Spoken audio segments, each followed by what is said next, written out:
चलिए, श्री विष्णु पुराण के चतुर्थ अंश के अंतर्गत 20वां अध्याय है, जिसमें कुरु के वंश का वर्णन किया गया है।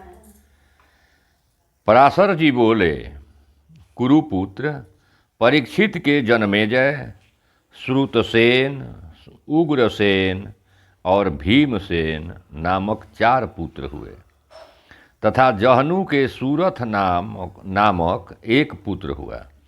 सूरथ के विदुरथ का जन्म हुआ, विदुरथ के सार्वभौम, सार्वभौम के जयतसेन, जयतसेन के आराधित के अयुतायु, अयुतायु के अक्रोधन, अक्रोधन के देवातिथि तथा देवातिथि के दूसरे ऋक्ष का जन्म हुआ। ऋक्ष से भीमसेन, भीमसेन से दिलीप और दिलीप से प्रतीप नामक पुत्र हुआ। प्रतीप के देवापि, शांतनु और बाहलिक नामक 3 पुत्र हुए। इनमें से देवापि बाल्यावस्था में ही वन में चले गए, अतः शांतनु ही राजा हुआ। उसके विषय में पृथ्वी तल पर यह श्लोक कहा जाता है।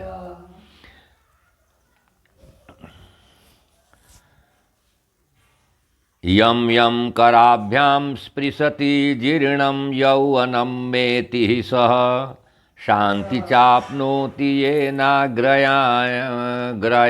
कर्मणा तेन शांतनु। इसका हिंदी अनुवाद है कि राजा शांतनु जिसको अपने हाथ से स्पर्श कर देते थे, वे वृद्ध पुरुष भी युवावस्था प्राप्त कर लेते थे तथा उनके स्पर्श से संपूर्ण जीव अत्युत्तम शांति लाभ करते थे, इसलिए वे शांतनु कहलाते थे। एक बार महाराज शांतनु के राज्य में 12 वर्ष तक वर्षा नहीं हुई। उस समय संपूर्ण देश को नष्ट होता देखकर राजा ने ब्राह्मणों से पूछा, हमारे राज्य में वर्षा क्यों नहीं हुई? इसमें मेरा क्या अपराध है? तब ब्राह्मणों ने उनसे कहा, यह राज्य तुम्हारे बड़े भाई का है, किंतु इसे तुम भोग रहे हो, इसलिए तुम परिवेता हो।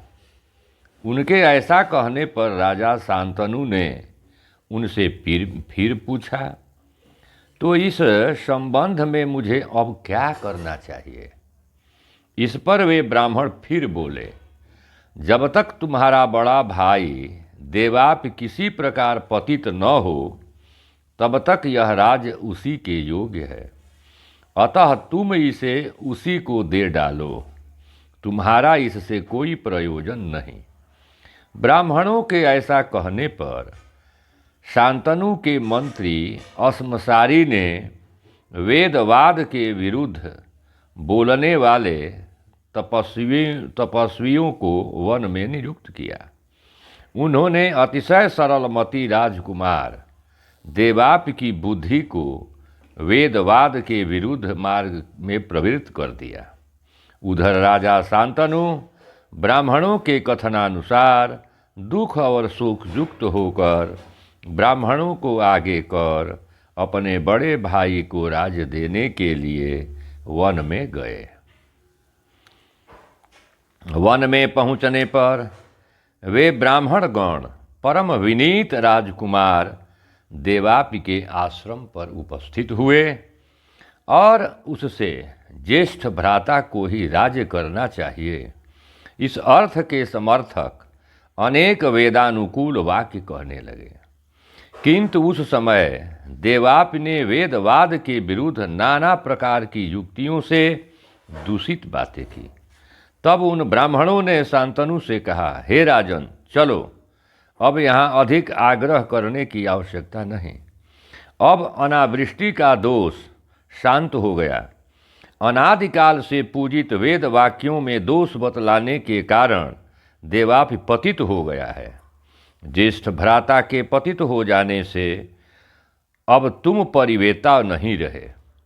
उनके ऐसा कहने पर शांतनु अपनी राजधानी को चले आए और राज्य शासन करने लगे।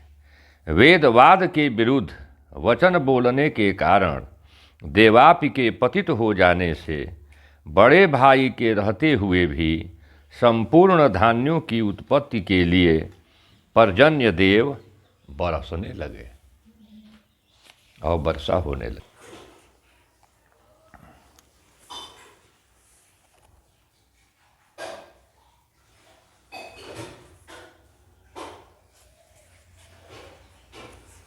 बाहलीक के सोमदत्त नामक पुत्र हुआ तथा सोमदत्त के भूरी, भूरीश्रवा और शल्य नामक 3 पुत्र हुए। शांतनु के गंगा जी से अतिशय कीर्तिमान तथा संपूर्ण शास्त्रों का जानने वाला भीष्म नामक पुत्र हुआ। शांतनु ने सत्यवती से चित्रांगद और विचित्र बीर्ज नामक 2 पुत्र और भी उत्पन्न किए। उनमें से चित्रांगद को तो बाल्यावस्था में ही चित्रांगद नामक गंधर्व ने युद्ध में मार डाला। विचित्र वीर्य ने काशीराज की पुत्री अंबिका और अम्बालिका से विवाह किया। उनमें अत्यंत भोगासक्त रहने के कारण अतिशय खिन्न रहने से वह यक्ष्मा के वशीभूत होकर मर गया। तदनंतर मेरे पुत्र द्वैपायन ने सात्यकी के निरुक्त करने से माता का वचन टालना उचित न जान विचित्र बीर्ज की पत्नियों से धृतराष्ट्र और पांडु नामक 2 पुत्र उत्पन्न किए और उनकी भेजी हुई दासी से विदुर नामक एक पुत्र उत्पन्न किया। धृतराष्ट्र ने भी गांधारी से दुर्योधन और दुशासन आदि 100 पुत्रों को जन्म दिया। पांडुवन में आखेट करते समय ऋषि के शाप से संतानोत्पादन में असमर्थ हो गए थे। अतः उनकी स्त्री कुंती से धर्म, वायु और इंद्र ने क्रमशः युधिष्ठिर, भीम और अर्जुन नामक 3 पुत्र तथा माद्री से दोनों अश्विनी कुमारों ने नकुल और सहदेव नामक 2 पुत्र उत्पन्न किए। इस प्रकार उनके 5 पुत्र हुए। उन 5 के द्रौपदी से 5 ही पुत्र हुए। उनमें से युधिष्ठिर से प्रतिबिंध्य, भीमसेन से श्रुतसेन, अर्जुन से श्रुतकीर्ति, नकुल से श्रुतानीक तथा सहदेव से श्रुतकर्मा का जन्म हुआ था। इसके अतिरिक्त पांडवों के और भी कई पुत्र हुए, जैसे युधिष्ठिर से यौधेयी के देवक नामक पुत्र हुआ, भीमसेन से हिडिम्बा के घटोत्कच और काशी से सवर्ग नामक पुत्र हुआ। सहदेव से विजया के सुहोत्र का जन्म हुआ। नकुल ने रेणुमति से निर्मित्र को उत्पन्न किया। अर्जुन के नागकन्या उलूपी से इरावान नामक पुत्र हुआ। मणिपुर नरेश की पुत्री से अर्जुन ने पुत्री का धर्मानुसार बभ्रुवाहन नामक एक पुत्र उत्पन्न किया तथा उसके सुभद्रा से अभिमन्यु का जन्म हुआ, जो कि बाल्यावस्था में ही बड़ा बल पराक्रम संपन्न तथा अपने शत्रुओं को जीतने वाला था।